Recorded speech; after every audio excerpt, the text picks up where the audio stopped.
We're encouraged by their commitment. We are stirred up because others are continuing to persevere. So we decide if they can make it, well, I can make it too. If they haven't given up, then I'm not going to give up either. That's what he's talking about. We need the church so that we can stir each other and we can provoke each other and we can encourage each other to do good and to keep on working. Because the Bible is true. And let God be true and every other opinion be a lie. Be not weary in your well-doing, because in due season, at the appointed time, you are going to reap if you don't faint, if you don't give up, if you don't quit, if you don't get weary and throw in this towel. In due season, you are going to reap. That's what the Bible says. So the writer of Hebrews says you keep on stirring each other to love and the good works. 2 more quick points and I'll be through. Not forsaking the assembling of ourselves together. Let's stop right there. They had not gotten into the routine of regularly coming together as brothers and sisters in Christ, because the hostility and the persecution and just the cares of trying to make a living didn't always make it easy. It wasn't always convenient. So the writer of Hebrews, he's now writing them to remind him. He said, you need each other to stir each other to love and to stir each other to good works. So in verse 25, he said, don't forsake the assembling of yourself together. Don't get so busy that you don't have time to gather with the people of God. Don't become so successful with a house that's so big that it takes you all weekend to clean it, and the car that's so long it takes you Saturday and Sunday to wash and to wax it. Don't become so successful that you got such good health and you're so athletic and you have such dexterity that you have to get up at 6 o'clock on Sunday morning and you got to play golf all day long to improve your game. Don't become so successful where you have the membership to the YMCA and the YWCA and the country club, and to get your membership time in, the only time you can do it is on Sunday. He said, no, don't forsake the assembling of yourselves together. Don't become so prosperous, you got so much money, the only time that you can take a vacation always has to be on the weekends. He says, no, don't forsake the assembling of yourselves together. He already saw the pattern coming, you see. He already saw the pattern coming. He said, as the manner of some is. Some were starting to get to the point to where they were doing so well, they had a silly posturepedic, and so they had to be at Bedside Baptist or Mattress Methodist on Sunday morning. Some had become so successful they had in their church in the family room fellowship where they had the giant screen television, you see. And that was church for them.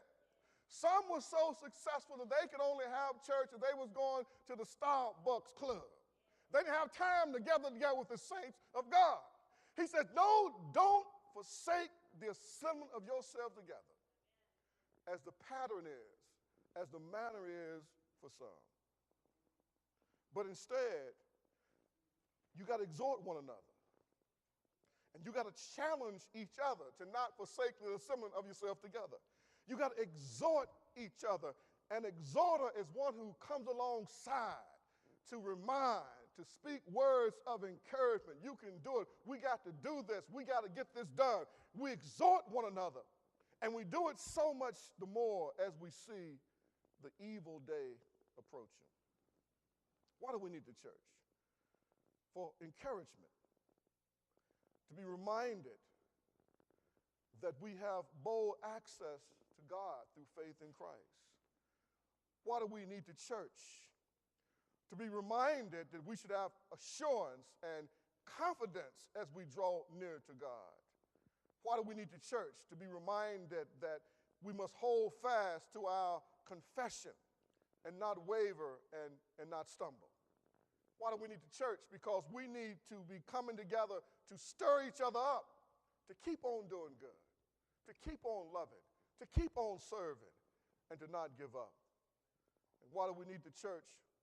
Because when things are going rough and when life is not fair, it's easy for us to wallow in a pity party. It's It's easy for us to go and sit down and say, well, I just need some rest. That's what I just need some rest.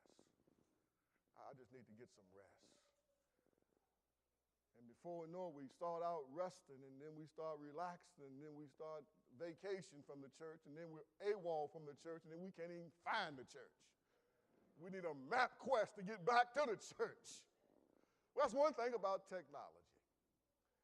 Technology is being misused and abused, but one thing about it, you can never make an excuse you can't find the church. Because you can just Google the name in, and you can get every church in the city on every block, and it actually gives you a map right to the church. One of these days in which we're living, we all individually and as families. And age is not the determinant, because stress and problems and discouragement and persecution, it doesn't know any age. And so we all have to deal with our own share of difficulty and hardship. And that's why we need the church. And we keep coming back to the church so that we can have the church to infuse us with new life. Let me close with this illustration. In John chapter 15, Jesus says, I am the true vine, he says. And he says, my Father is the husbandman, the vine dresser. And he says, every branch in me that does not bear fruit, he cuts it off. But every branch that bears fruit, he purges it so that it can bring forth more fruit and much fruit. Now here is the description. In the old world, the vine dressers, they were highly respected because you had to go through a process of horticulture. And you had to be trained to be a vine dresser because the fruit of the vine was a staple in the society for consumption, as a beverage, as a medicine, as a part of their culture expression of celebration.